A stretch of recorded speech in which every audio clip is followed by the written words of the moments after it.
La coscienza della propria cultura rende i popoli liberi. In queste parole di Amílcar Cabral è presente tutto il senso di riscatto da miseria e sottosviluppo in cui i popoli africani sono stati costretti da secoli di schiavitù. La scrittura di una lingua propria, da millenni solo parlata, la sua diffusione tra una popolazione nomade da sempre, sono lo strumento di rivalutazione dell'identità e della coscienza nazionale con cui un popolo assume il proprio ruolo nella storia.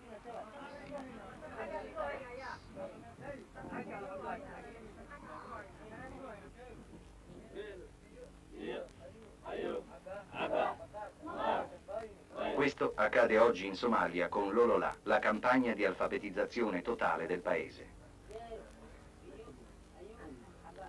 Un popolo analfabeta al 90%, costretto a un secolare isolamento dalla regola del nomadismo, è oggi investito da una vera offensiva culturale, decisivo passo in direzione del mutamento delle condizioni che facevano della miseria una ineluttabile condanna.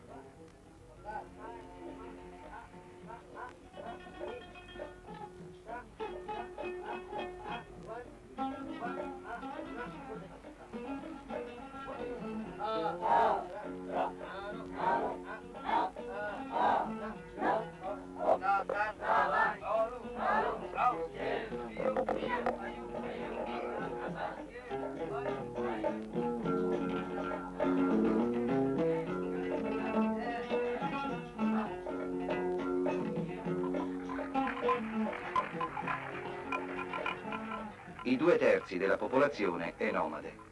Circa 2,5 milioni di persone dedite a quella che per centinaia di anni è stata ed è la sola fonte di ricchezza del paese, il bestiame.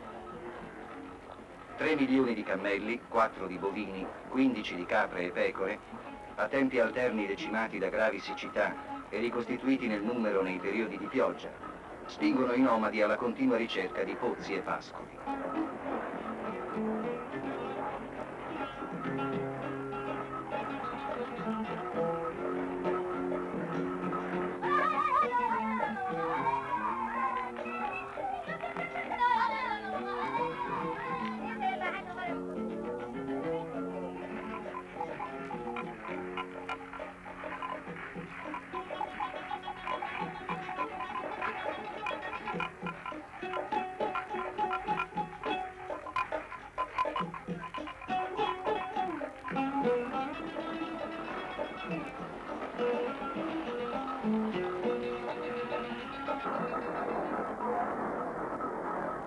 Il ritmo della loro esistenza è scandito dalle stagioni.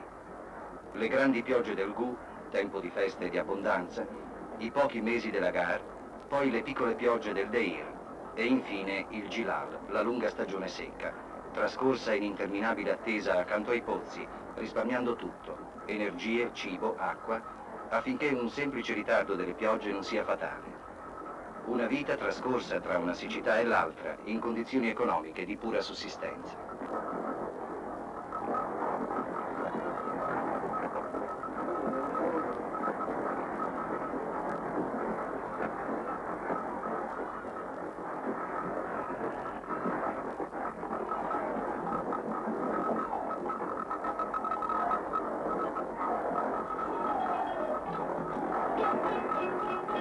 Con la campagna di alfabetizzazione, alle abbeverate giungono anche i giovani studenti della città.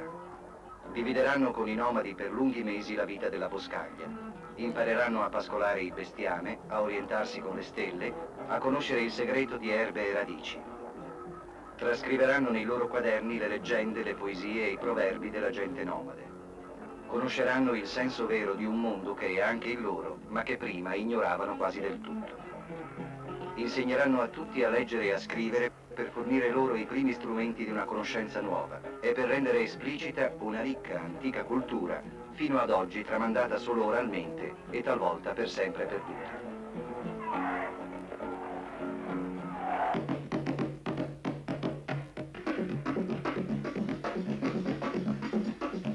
Said Mohammed Abdul Hassan, l'eroe nazionale, è il condottiero della leggendaria armata a cavallo Draush, composta da nomadi che si oppose alla penetrazione coloniale di italiani, inglesi, francesi ed etiopi. Massimo poeta di lingua somala, oltre che condottiero, egli fu il più autorevole tra quelli che tentarono di tradurre la lingua somala, per millenni solo parlata, in lingua scritta. L'intento era quello di trasmettere la sua opera poetica, contenente gli ideali della guerra di liberazione Draush, e di rendere possibile l'alfabetizzazione totale della popolazione nomade. La guerra e le difficoltà linguistiche impedirono la realizzazione della volontà di Said Mohammed, che solo ora, per opera dei dirigenti della nuova Somalia, diventa realtà. Il polo alternativo al mondo nomade è la città. Mogadiscio, Amar in lingua somala, è la capitale, la più grande, con i suoi 400.000 abitanti. La città somala nasce e si sviluppa con il commercio. Pochi grandi trafficanti hanno costruito fortune economiche scambiando con i nomadi bestiame e pelli contro tè, riso, zucchero, datteri, di cui il nomade non può fare a meno nei lunghi periodi di isolamento nella boscaglia. Ora, con il nuovo corso politico instaurato dai militari progressisti e dalle forze popolari nel 1969, la città tende a restituire alla società tradizionale quello che per secoli aveva preso. Inizia l'ambizioso progetto di ricomposizione del tessuto sociale e culturale del paese. In questo processo, le donne somale sono spesso le protagoniste della nuova realtà politica. Relegate per anni dalla religione di Stato, l'Islam, ad un ruolo subalterno, colgono l'occasione per affermare in concreto i loro diritti, recuperando il senso del lavoro e della libertà e divenendo cardine essenziale della nuova Somalia.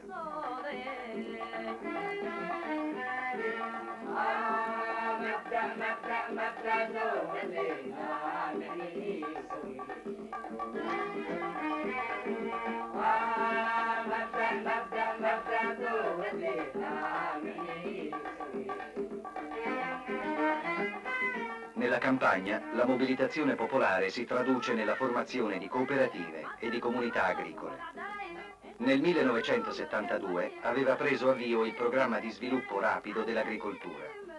Era necessario innanzitutto creare un'alternativa alla monocoltura della banana di eredità coloniale attraverso la diversificazione delle colture. Le fertili terre dei bacini del Giuba e dello Shebeli, sfruttate per decenni in maniera irrazionale, cominciano a produrre cereali, frutta, riso, con la realizzazione di indispensabili infrastrutture costruite in gran parte con il lavoro volontario.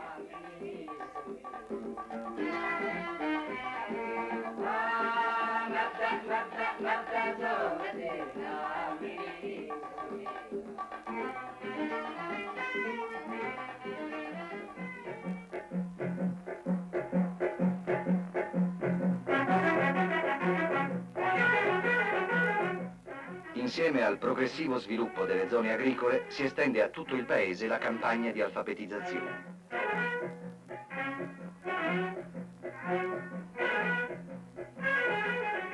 Come tra i nomadi, così nei villaggi giungono i giovani maestri delle città.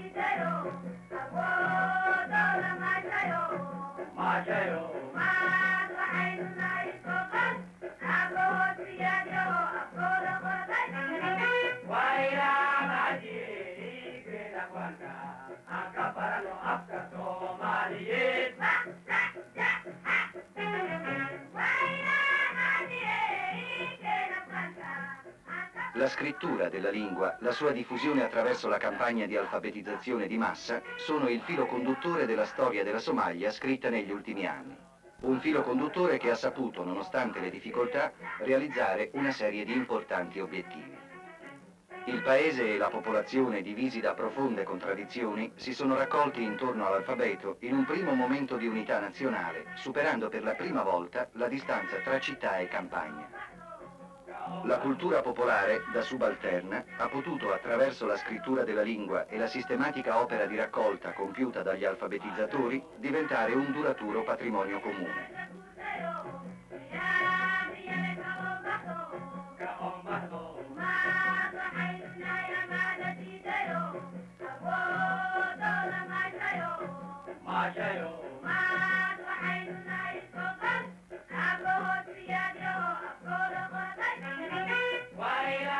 I giovani alfabetizzatori hanno conosciuto sul terreno la realtà della maggioranza della popolazione di cui prima conoscevano a malapena l'esistenza. Hanno imparato ad affrontare le difficoltà di una vita spesso durissima. Hanno conquistato la fiducia della nuova gente coltivando con loro la terra, accudendo al bestiame, contribuendo alla povera economia del villaggio che li ospita, imparando pazientemente i lavori che in città non conoscevano.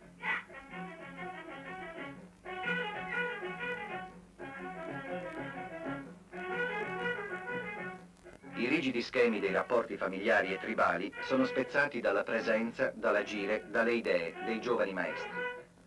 Parlano della città, delle nuove idee, della necessità di trasformare un modo antico di vivere in uno più moderno, che tuttavia non rinunci al prezioso patrimonio di cultura e di tradizioni accumulato nei secoli.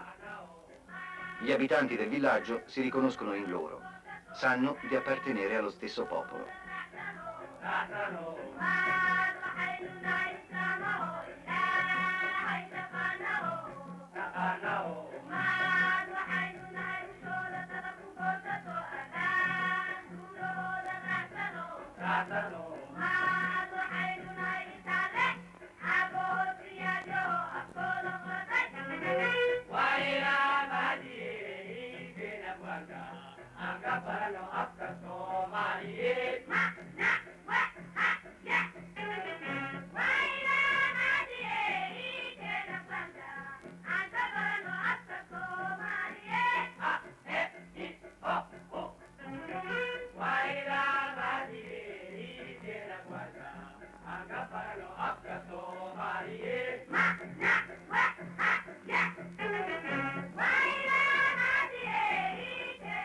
Solo 5 anni fa, in Somalia, nelle poche scuole esistenti in città, si insegnavano ancora I Promessi Sposi di Alessandro Manzoni,